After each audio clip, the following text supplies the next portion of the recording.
ओ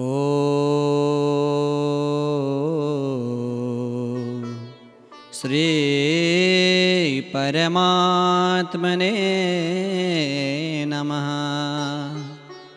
श्री गणेशाय नमः। श्री गुरुभ्यो नमः। श्री गोपीजनवल्लभाय नमः। वन्दे वन्दारुमन्दारं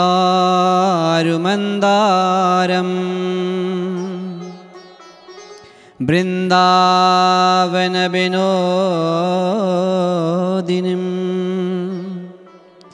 वृन्दावनकलानाथं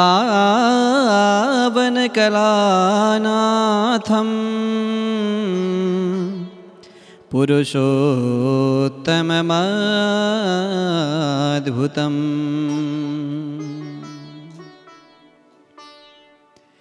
श्रीहरि। आदरणीय दर्शक महानुभावहरू, भक्तिसुधा युट्युब च्यानलको माध्यमद्वारा हजुरहरू समक्ष म कार्यक्रम प्रस्तोता अर्जुन भट्टराई उपस्थित बनिसकेको छु। हामीले यो भक्तिसुधा युट्युब च्यानलमा विविध भक्ति सङ्गीतहरू अनि आध्यात्मिक जागृतिका प्रसङ्गहरू श्रवण गराइरहेका छौँ। सोही प्रसङ्गहरू श्रवण गराउने क्रममा अब नजिकै आएको पुरुषोत्तम मास महात्म्यको कथा लिएर उपस्थित बनेको छु। म अधिक मासको प्रसङ्ग अनि अधिक मासमा उपासनाको फल, व्रत अनि पूजा विधिहरू यी सबै यो पुरुषोत्तम मास महात्म्यले दर्शाउने छ। यो सबै प्रसङ्ग लिएर म उपस्थित बनिसकेको छु अनि कार्यक्रममा स्वागत गर्न चाहन्छु सबै दर्शक महानुभावहरूलाई। आदरणीय दर्शक महानुभावहरू, तपाईँ हामी पुरुषोत्तम मासलाई अधिक मास भन्ने गर्छौँ अनि कसैले मलमास पनि भन्नुहुन्छ। यो मलमास किन भनिन्छ अनि पुरुषोत्तम मास किन भनिन्छ अनि अधिक मास भनेको के हो, यो सबै कथा प्रसङ्गले बुझाउने नै छ। हजुरहरूले कार्यक्रमलाई अन्तिमसम्म हेरेर सहयोग गरिदिनुहुनेछ अनि यो च्यानललाई सब्सक्राइब गरिदिनुहुनेछ।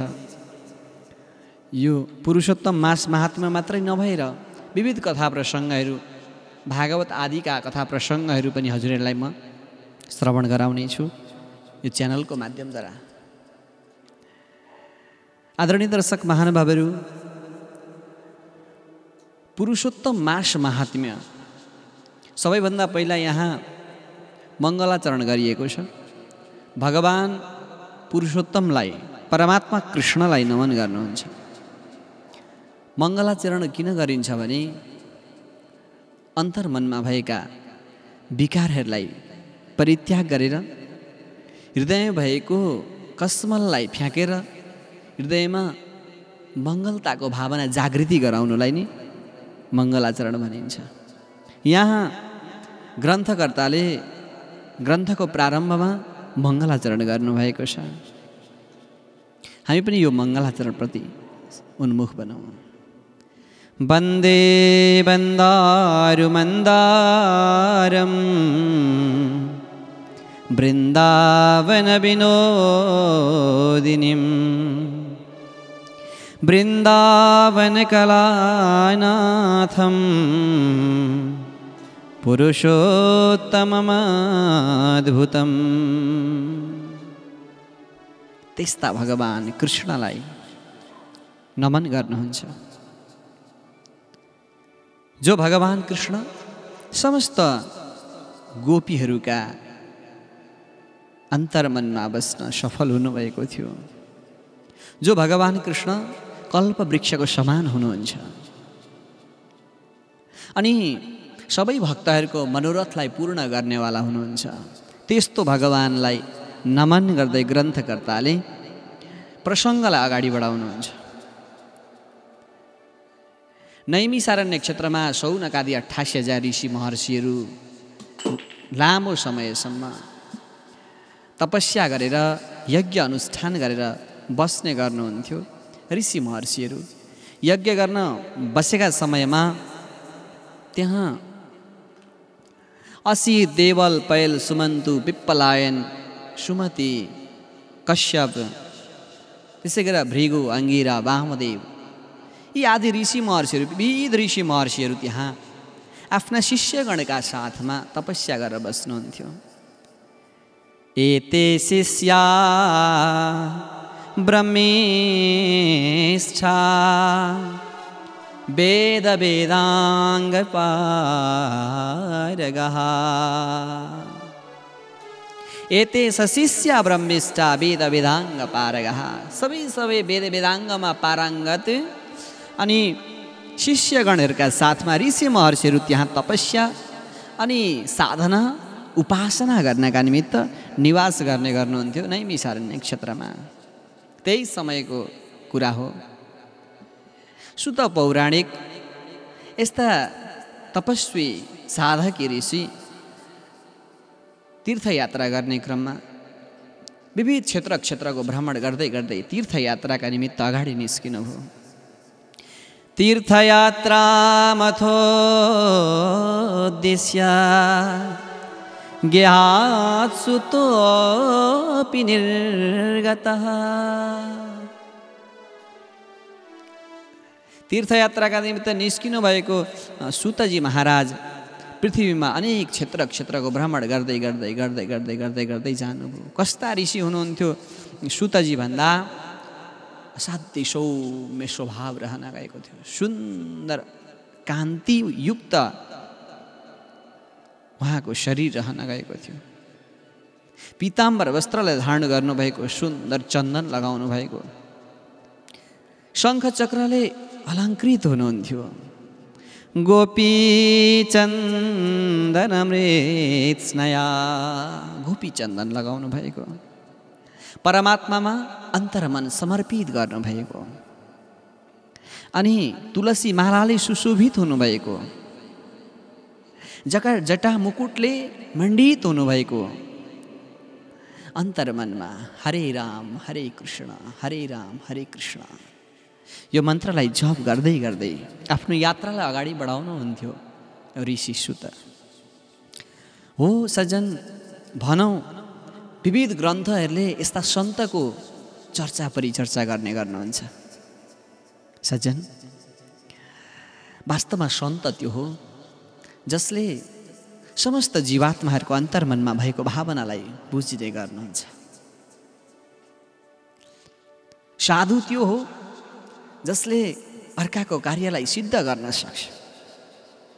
त्यस्ता ऋषि सन्त सुतजी महाराज भ्रमण गर्दै यात्रा अगाडि बढाउनु। कस्तो हुनुहुन्थ्यो ऋषि भने सर्वशास्त्रार्थ सारज्ञम सर्वलोकहिते रतम जितेन्द्रियं जीत क्रोधम जीवन मुक्तम जगदे गुरुम। जीवन मुक्त, क्रोधलाई जित्नु भएको। सज्जन, संसारमा धेरै त्यस्ता व्यक्तिहरू छन् जसले क्रोधलाई जित्नै सक्दैन।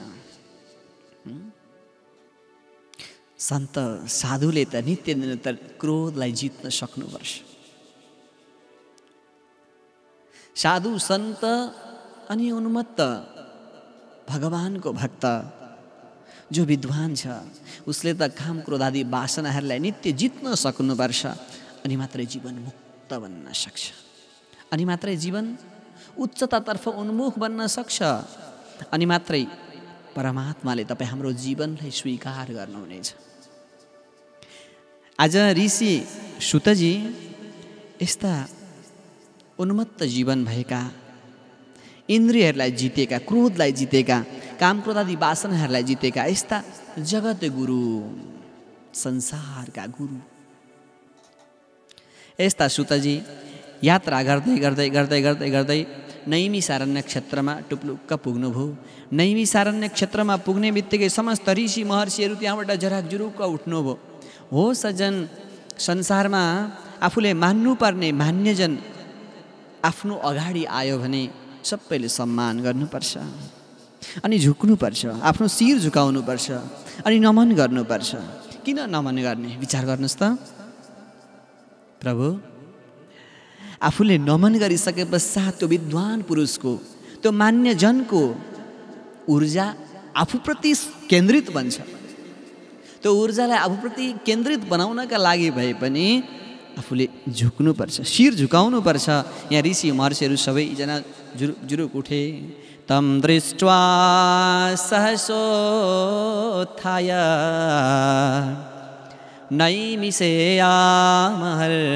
नैमिषेयामहर्षयः।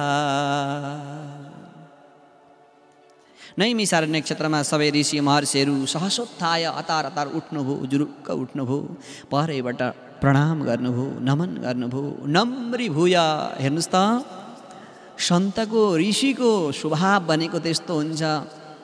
असाध्यै नम्र भएर हात जोड्नुभयो, प्रणाम गर्नुभयो। अनि प्रणाम गरेर, दण्डवत प्रणाम गरेर ऋषि महर्षिहरू हात जोडेर वन्दना गर्नुहुन्छ। ओहो सन्त, हजुरलाई हामी कोटि कोटि नमन गर्न चाहन्छौँ। हजुरलाई हामी नित्य निरन्तर सम्मान प्रकट गर्न चाहन्छौँ। हे ऋषि, हजुर यो आसनमा बस्नुहोला, उच्च आसनमा लगेर राख्नु। भक्तजन, आफूले मान्नुपर्ने मान्यजनलाई त नित्य निरन्तर उच्च आसनमा राख्नुपर्छ। हामीले मान्नुपर्ने मान्यजन, गुरुहरू, आमा बाबाहरू, आफ्ना पूर्वजहरूलाई नित्य सम्मान गर्नुपर्छ।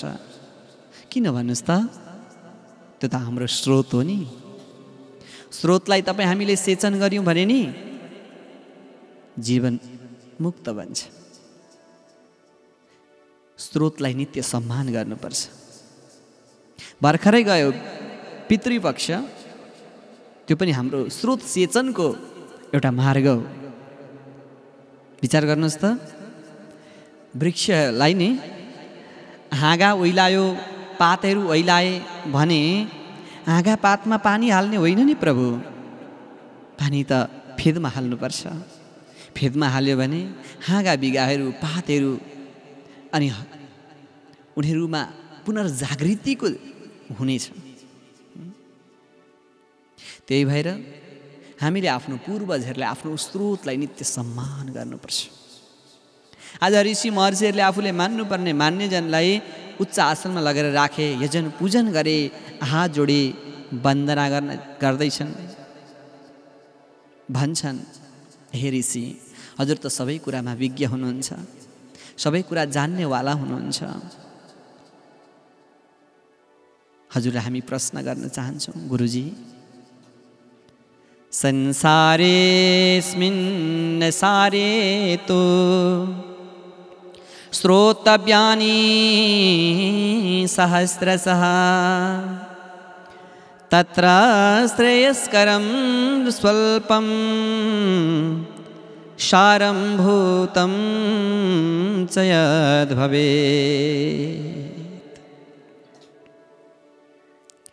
हे गुरुजी, अस्मिन् संसार, यो संसारमा नि जति पनि जीवात्माहरू छन्, सबै अन्योलमा परेका छन्।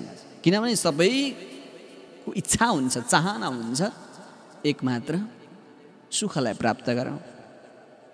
तर पनि सुखलाई उनीहरूले प्राप्त गर्न सक्दैन, सकिरहेका होला। सांसारिक सुखलाई प्राप्त गर्लान्, क्षणिक सुखलाई प्राप्त गर्लान्, एक क्षण पछाडि फेरि दुःख आइहाल्छ, फेरि दुःख आइहाल्छ। गुरुजी, यो दुःखबाट मुक्ति पाउनका लागि कस्तो कर्म गर्नुपर्छ, के गर्नुपर्छ? संसारार्णवमग्नानां पारदं शुभदं चयते। संसारमा मग्न भएको जीवात्माले कस्तो कर्म गर्नुपर्छ, के गर्दाखेरि शुभ हुन्छ, के गर्दाखेरि जीवात्माको कल्याण हुन्छ, गुरुजी भनिदिनुहोस् न, शीघ्रम वद, छिट्टै भनिदिनुहोस् न, त्यस्तो कथा सुनाउनुहोस् न जुन कथाले नि भवरोगरसायनम।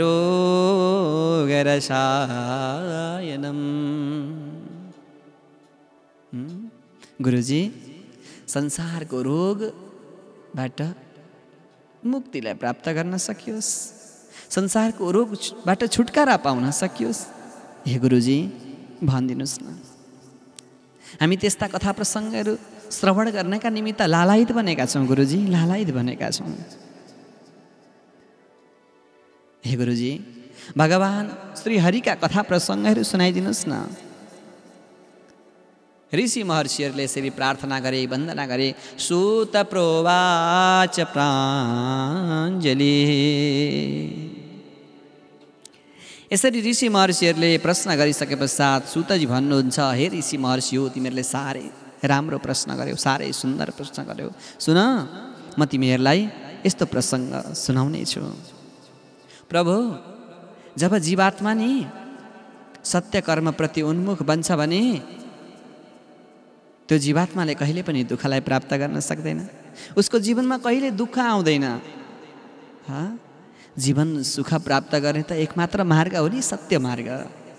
विचार गर्नुहोस् त, यदि सत्सङ्गमा तपाईँ हाम्रो अन्तर्मन समर्पित भयो भने त्यही त हो नि सत्य मार्ग।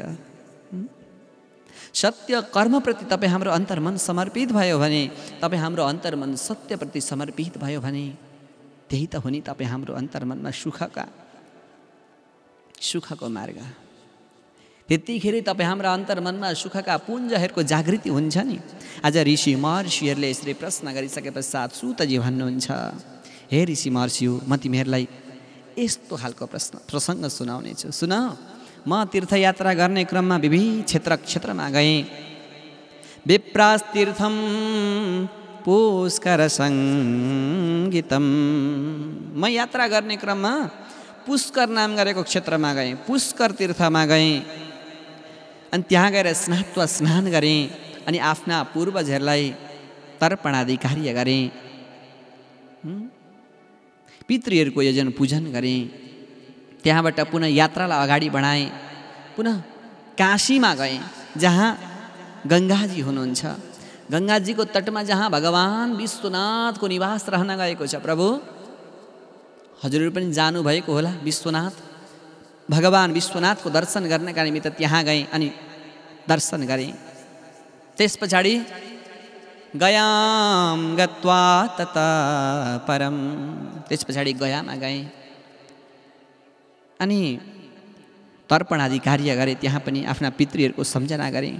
यसरी नै भ्रमण गर्दै गर्दै गर्दै गर्दै गर्दै एवमादिषु तीर्थेषु भ्रमन्नागतवान् कुरुन् जाङ्गलं देशमासाद्य हस्तिनापुरगो भवम्। म यात्रा गर्दै गर्दै हस्तिनापुरमा गएँ। ओहो, हस्तिनापुरमा जाँदाखेरि त मैले यस्तो सुने, राजा परीक्षितले त हस्तिनापुरलाई त्यागे अरे नि। राजा परीक्षितलाई त श्राप परेछ अनि आफ्नो सन्तानलाई राज्यभार समर्पण गरेर गङ्गाजीका तटमा गए हस्तिनापुरका राजा परीक्षित भन्ने मैले सुने। यो सुन्ने बित्तिकै मलाई लाग्यो, ओहो, किन छोडे होला यिनले घर, किन छोडे होला यिनले राज्य भन्ने लाग्यो। अनि म पनि त्यतैतिर गएँ। गङ्गाजीका तटमा ऋषि महर्षिहरूका साथमा यी परीक्षित अनसन व्रतलाई धारण गरेर बसेका रहेछन्। म पनि त्यहीँ गएँ। सारा ऋषि महर्षिहरू सबैलाई नमस्कार गरेँ, प्रणाम गरेँ। म पनि त्यहीँ बसेँ। बस्दै थिएँ, एक आपसमा सत्सङ्गहरू चल्दै थिए, भगवानका गुणगानहरू गाउँदै थियौँ सबैजना मिलेर। त्यही समयमा परमात्मा भगवान कृष्णलाई अन्तर्मनमा धारण गरेका, अद्भुत स्वरूपलाई धारण गरेका व्यासनन्दन सुकदेवजी महामुनिको आगमन भयो। सुकदेवजी महामुनिको आगमन त भयो, तर कस्तो स्वरूप थियो उहाँको भने, ओहो, अवधूत वेशलाई धारण गर्नुभएको थियो। धुलो लागेको थियो सबै शरीरमा,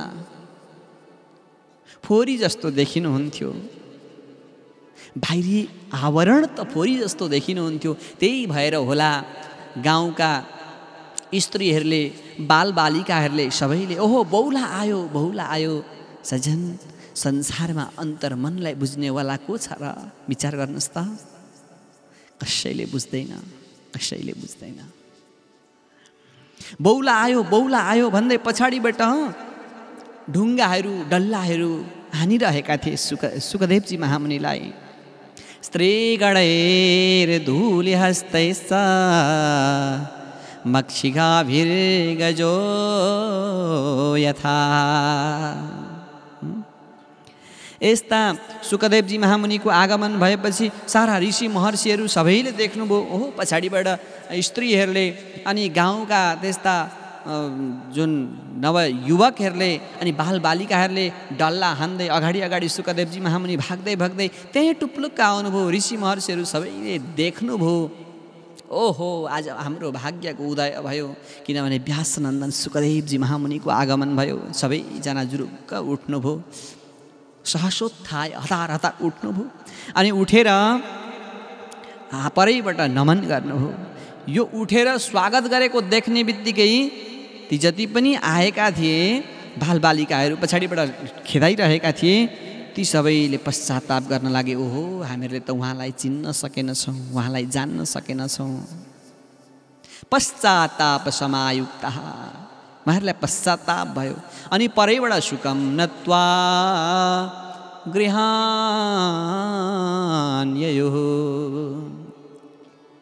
परैबाट नमन गरेर त्यहाँबाट आफ्नो घरतिर जानुभयो उहाँहरू। यता ऋषि महर्षिहरू सबैले हतार उठ्नुभयो अनि सुखदेवजी महामुनिलाई हातमा समातेर ल्याउनुभयो, उच्च आसनमा राख्नुभयो अनि नमन गर्न लाग्नुभयो। सुखदेवजी महामुनिको दिव्य भव्य स्वागत सम्मान गर्न लाग्नुभयो। पूजां तद ब्रह्माण्ड कल्पितां तदा रराज तारावृत चन्द्रवा इव।